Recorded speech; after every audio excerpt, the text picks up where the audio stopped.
नमस्कार दोस्तों, आज हम अपनी इस वीडियो में कुछ इंपॉर्टेंट क्वेश्चन डिस्कस करेंगे जनरल नॉलेज या फिर जनरल स्टडीज के ऊपर।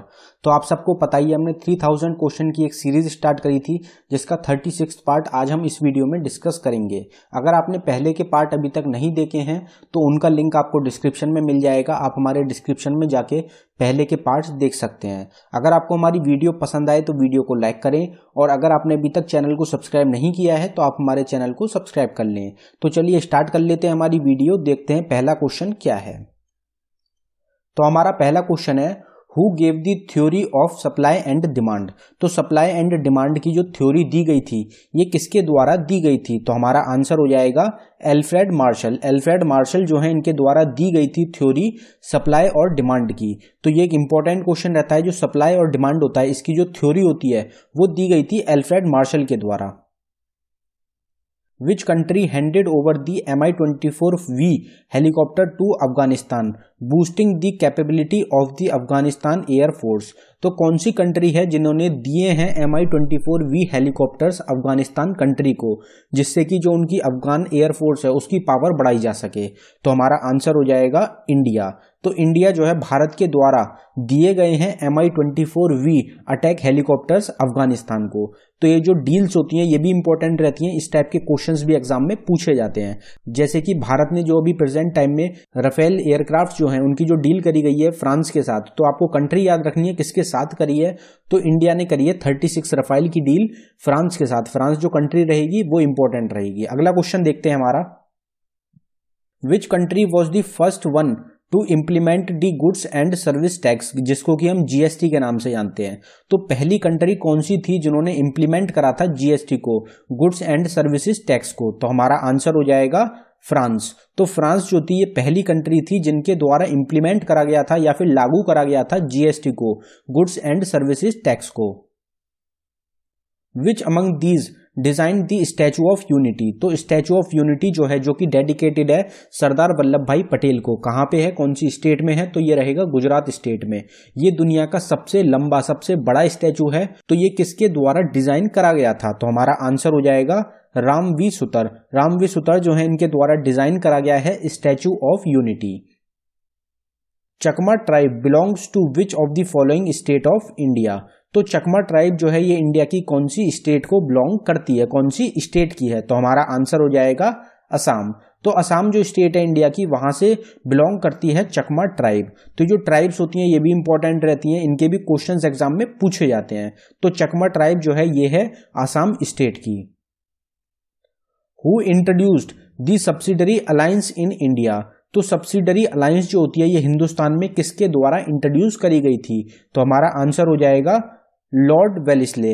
लॉर्ड वेलिस्ले जो है इनके द्वारा इंट्रोड्यूस करा गया था, स्टार्ट करा गया था सब्सिडरी अलायंस हिंदुस्तान में। एक मोस्ट इंपॉर्टेंट क्वेश्चन रहता है आपके एग्जाम के लिए, in which of the following state is the important mountain pass Zojila pass situated. तो इंडिया का एक काफी इंपॉर्टेंट पास रहता है जो कि रहेगा जोजिला पास। तो ये कौन सी स्टेट में है? तो हमारा आंसर हो जाएगा जम्मू एंड कश्मीर। तो जम्मू एंड कश्मीर जो स्टेट है वहां पे लोकेटेड है, वहां पे सिचुएटेड है जोजिला पास, जो कि एक इंपॉर्टेंट माउंटेन पास है हिंदुस्तान का। और क्योंकि जम्मू एंड कश्मीर की जो बाउंड्री लगती है वो लगती है, इधर लगती है पाकिस्तान से और उधर की साइड लगती है चाइना से, तो इसलिए जोजिला पास जो रहता है ये काफी इंपॉर्टेंट ऊंची माउंटेन पीक है हिंदुस्तान की, जो कि लोकेटेड है जम्मू एंड कश्मीर में।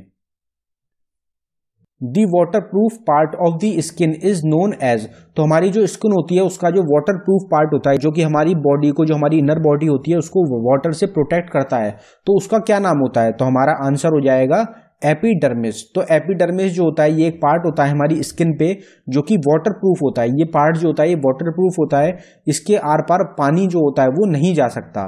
तो ये इंपॉर्टेंट रहता है एग्जाम्स के लिए। स्किन का पार्ट भी पूछा जाता है कि एपिडर्मिस जो होता है ये हमारी बॉडी का कौन सा पार्ट होता है? तो आपका आंसर हो जाएगा स्किन पार्ट। स्किन का एक पार्ट होता है, मेन पार्ट होता है epidermis. Which of the following sea separates Australia from New Zealand. तो ऑस्ट्रेलिया जो कंट्री है उसको न्यूजीलैंड से कौन सा सी है जो कि सेपरेट करती है? तो हमारा आंसर हो जाएगा टैस्मन सी। टैस्मन सी जो होती है ये अलग करती है दोनों कंट्रीज को, ऑस्ट्रेलिया और न्यूजीलैंड को। ऑस्ट्रेलिया और न्यूजीलैंड के बीच में जो सी फ्लो करती है वो हो जाएगी Tasman sea. Varuna is a joint military exercise between India and dash. तो वरुणा जो है, जो कि एक जॉइंट मिलिट्री एक्सरसाइज है इंडिया और कौन सी कंट्री के बीच में, तो हमारा आंसर हो जाएगा फ्रांस। तो इंडिया और फ्रांस जो कंट्री हैं, इन दोनों के बीच में एक जॉइंट मिलिट्री एक्सरसाइज होती है हर साल, जिसका नाम रहेगा Varuna. Which of the following Harappan site is located in Uttar Pradesh. तो उत्तर प्रदेश जो स्टेट है वहां पे कौन सी हरप्पन साइट है जो कि लोकेटेड है, तो हमारा आंसर हो जाएगा आलमगीरपुर। आलमगीरपुर जो है ये एक हरप्पन साइट है जो कि लोकेटेड है उत्तर प्रदेश स्टेट में। तो इस टाइप के क्वेश्चंस भी काफी पूछे जाते हैं एग्जाम्स में। हरप्पन साइट हो गई, इंडस वैली सिविलाइजेशन हो गई, इनकी जितनी भी साइट्स रहती हैं ये इंपॉर्टेंट रहती हैं, ये कहाँ कहाँ पे लोकेटेड है और ये कौन सी रिवर के अक्रॉस थी। ये क्वेश्चन अक्सर एग्जाम में पूछ लिए जाते हैं। Where is the headquarter of International Solar Alliance located. तो इंटरनेशनल सोलर अलायंस जो है इसका हेडक्वार्टर कहां पे लोकेटेड है, तो हमारा आंसर हो जाएगा गुरुग्राम हरियाणा। तो गुरुग्राम जो जगह है जो कि कैपिटल है हरियाणा की, वहां पे लोकेटेड है हेडक्वार्टर इंटरनेशनल सोलर अलायंस का।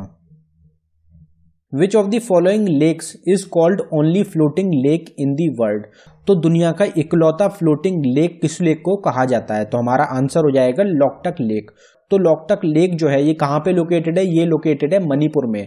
जो मणिपुर स्टेट है इंडिया की, वहां पे लोकेटेड है लोकटक लेक, जो कि दुनिया का इकलौता फ्लोटिंग लेक है। तो इस टाइप का क्वेश्चन भी पूछा जाता है कि दुनिया का इकलौता फ्लोटिंग लेक कौन सा है, तो हमारा आंसर हो जाएगा Loktak lake.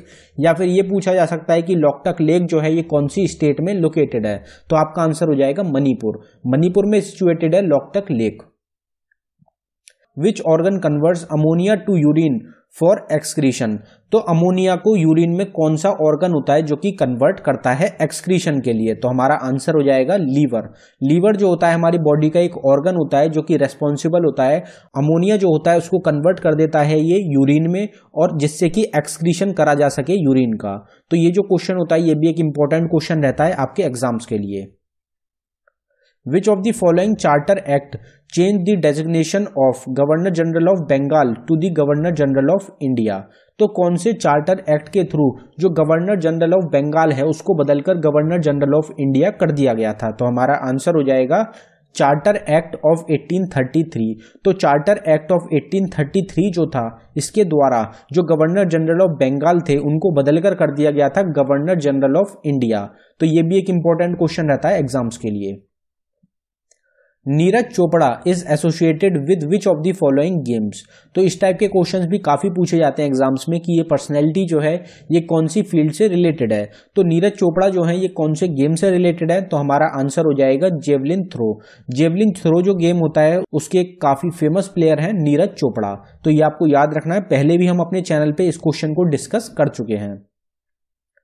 Which of the following represents lime stone. तो लाइम स्टोन जो होता है उसका फॉर्मूला जो होता है वो क्या होता है, तो हमारा आंसर हो जाएगा CaCO3। CaCO3 जो होता है ये फॉर्मूला होता है या हम इससे रिप्रेजेंट करते हैं लाइम स्टोन को। World earth day is celebrated on. तो डेज जो होते हैं ये भी इंपॉर्टेंट रहते हैं, इनकी सेपरेट वीडियोस प्रोवाइडेड करा चुके हैं हम आपको अपने चैनल पे। तो जितने भी डेज रहेंगे सभी इंपॉर्टेंट रहते हैं। तो वर्ल्ड अर्थ डे जो होता है ये कौन सी डेट को सेलिब्रेट किया जाता है, तो हमारा आंसर हो जाएगा 22 अप्रैल। तो हर साल 22 अप्रैल को सेलिब्रेट किया जाता है या ऑब्जर्व किया जाता है world earth day. Who among the following wrote the book poverty and un British rule in India. तो poverty and un British rule in India जो बुक है ये किसके द्वारा लिखी गई थी, तो हमारा आंसर हो जाएगा दादा भाई नरोजी। दादा भाई नरोजी जो है इनके द्वारा बुक लिखी गई है जो कि एक काफी फेमस बुक है, काफी बार एग्जाम्स में पूछी जाती है, poverty and un British rule in India. तो ये आपको याद रखना है कि poverty and un British rule in India जो बुक है ये लिखी गई है दादा भाई नरोजी के द्वारा। What is the role of mucus secreted by the stomach। तो हमारा जो स्टोमक होता है वो सिक्रीट करता है म्यूकस जेल को। जो म्यूकस जेल होता है इसका क्या रोल होता है, तो हमारा आंसर हो जाएगा to protect the lining of the stomach. तो हमारा जो स्टोमक होता है उसकी जो लाइनिंग होती है उसको बचाने के लिए, उसको प्रोटेक्ट करने के लिए रोल होता है म्यूकस का। जो हमारा स्टोमक होता है उसमें HCl भी प्रेजेंट होता है, तो वो जो हमारी वॉल होती है जिससे कि उसको हार्म ना कर सके, इसलिए जो म्यूकस होता है ये सिक्रीट करा जाता है स्टोमक के द्वारा, जो कि हमें HCl से बचाता है हमारी लेयर को। जो हमारी आउटर लेयर होती है स्टोमक की उसको बचाता है म्यूकस HCl से। तो ये आपको याद रखना है, इंपॉर्टेंट क्वेश्चन रहता है एग्जाम्स के लिए। विच of the following Indian state is the largest producer of wind energy. तो विंड एनर्जी जो होती है वो सबसे ज्यादा जो प्रोड्यूस करी जाती है वो कौन सी स्टेट में करी जाती है? तो हमारा आंसर हो जाएगा तमिलनाडु। तो तमिलनाडु जो स्टेट है उसमें सबसे ज्यादा प्रोडक्शन होता है या सबसे ज्यादा अमाउंट में प्रोड्यूस करी जाती है wind energy. Name the metal that can be easily cut with a knife. तो कौन सा मेटल होता है जिसको कि हम चाकू से भी काट सकते हैं, आसानी से चाकू से काट सकते हैं? तो हमारा आंसर हो जाएगा सोडियम। तो सोडियम जो मेटल होता है इसको हम आसानी से चाकू से काट सकते हैं। तो ये क्वेश्चन भी काफी बार एग्जाम्स में पूछा जाता है। जो पहले आरआरबी की शिफ्ट रही थी उसमें ये क्वेश्चन रिपीट हो चुका है। Which gas is released when water is added to bleaching powder. तो ब्लीचिंग पाउडर जो होता है अगर उसमें हम वाटर को ऐड कर देते हैं तो कौन सी गैस होती है जो कि रिलीज होती है? तो हमारा आंसर हो जाएगा क्लोरीन। क्लोरीन जो गैस होती है रिलीज होती है जब हम ब्लीचिंग पाउडर में पानी को ऐड करते हैं। पीर Panjal railway tunnel is located in dash. तो पीर पंजल रेलवे टनल जो है ये कहां पे लोकेटेड है, कौन सी स्टेट में है? तो हमारा आंसर हो जाएगा जम्मू एंड कश्मीर। तो जम्मू एंड कश्मीर जो कि यूनियन टेरिटरी है इंडिया की, वहां पे लोकेटेड है पीर पंजल रेलवे टनल जो कि इंडिया के सबसे बड़े रेलवे टनल्स में गिना जाता है। तो ये भी आपको याद रखना इंपॉर्टेंट क्वेश्चन रहता है। Where is the headquarter of UNESCO located. तो यूनेस्को ऑर्गेनाइजेशन जो है उसका हेडक्वार्टर कहां पे है? तो हमारा आंसर हो जाएगा पेरिस, फ्रांस। तो पेरिस जो जगह है फ्रांस में, वहां पे लोकेटेड है हेडक्वार्टर यूनेस्को का। यूनेस्को की फुल फॉर्म भी इंपॉर्टेंट रहती है, तो United Nations Educational Scientific and Cultural Organization, ये फुल फॉर्म रहेगी यूनेस्को की, जिसका हेडक्वार्टर है पेरिस, फ्रांस में। Keoladeo national park is located in. तो कोलाडियो नेशनल पार्क जो है ये कहां पे लोकेटेड है? तो हमारा आंसर हो जाएगा राजस्थान। तो राजस्थान जो स्टेट है वहां पे लोकेटेड है कोलाडियो नेशनल पार्क। तो ये क्वेश्चन अभी हम पीछे ही डिस्कस कर चुके हैं, जो हमने नेशनल पार्क की एक सेपरेट वीडियो बनाई है उसमें हमने डिस्कस करा था कि कोलाडियो नेशनल पार्क जो है ये लोकेटेड है राजस्थान स्टेट में। First Indian women to get Bharat Ratna award. Important question है, पहली भारतीय महिला कौन थी जिनको सम्मानित किया गया था भारत रत्न अवार्ड से? तो हमारा आंसर हो जाएगा इंदिरा गांधी। इंदिरा गांधी जो थी ये पहली भारतीय महिला थी जिनको सम्मानित किया गया था भारत रत्न अवार्ड से। तो ये आपको याद रखना है, ज्यादातर लोग जो होते हैं वो मदर टेरेसा पे टिक कर जाते हैं, तो मदर टेरेसा नहीं है, पहली भारतीय महिला जो थी वो थी Indira Gandhi. Which constitutional amendment act inserted Article 21A to the Constitution of India as a fundamental right? तो कौन सा कॉन्स्टिट्यूशनल अमेंडमेंट एक्ट है जिसके द्वारा आर्टिकल 21A को ऐड करा गया था कॉन्स्टिट्यूशन ऑफ इंडिया में फंडामेंटल राइट्स में? तो हमारा आंसर हो जाएगा 86th अमेंडमेंट एक्ट। तो 86th अमेंडमेंट एक्ट जो था इसके द्वारा ऐड करा गया था, इंसर्ट करा गया था आर्टिकल 21A को हमारे इंडियन कॉन्स्टिट्यूशन के फंडामेंटल राइट्स में। तो ये क्वेश्चन जो होता है ये काफी बार एग्जाम्स में रिपीट होता है, मोस्ट इंपॉर्टेंट क्वेश्चन रहता है एग्जाम्स के लिए। जितनी भी इंपॉर्टेंट अमेंडमेंट्स हैं वो आपको जरूर पता होनी चाहिए और आपको ये भी पता होना चाहिए कि इन अमेंडमेंट से क्या चीज ऐड करी गई है। अगला क्वेश्चन देखते हैं हमारा, which day is marked as Shaheed Diwas और मार्टर्स डे।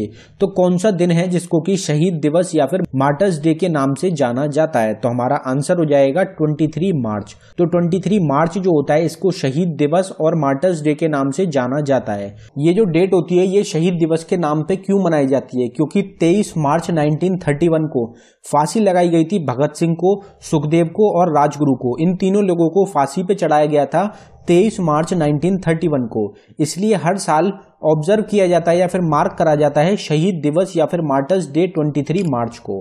तो ये आपको याद रखना है, ये क्वेश्चन भी एक इंपॉर्टेंट क्वेश्चन है, आपको डेट जरूर याद रखनी है 23 मार्च 1931। What is the full form of ICMR? तो ICMR जो है ये काफी चर्चा में चल रहा है अभी कोरोना वायरस की वजह से। तो ICMR की जो फुल फॉर्म होती है वो आपको पता होनी चाहिए। ICMR की फुल फॉर्म क्या होती है?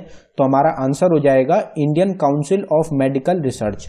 Indian council of medical research जो होती है ये फुल फॉर्म होती है ICMR की। तो ये भी आपको याद रखना इंपॉर्टेंट रहता है। तो दोस्तों ये था हमारी वीडियो का आखिरी क्वेश्चन। अगर आपको हमारी वीडियो पसंद आई हो तो हमारी वीडियो को लाइक करें, और अगर आपने अभी तक चैनल को सब्सक्राइब नहीं किया है तो आप हमारे चैनल को सब्सक्राइब कर लें। धन्यवाद दोस्तों।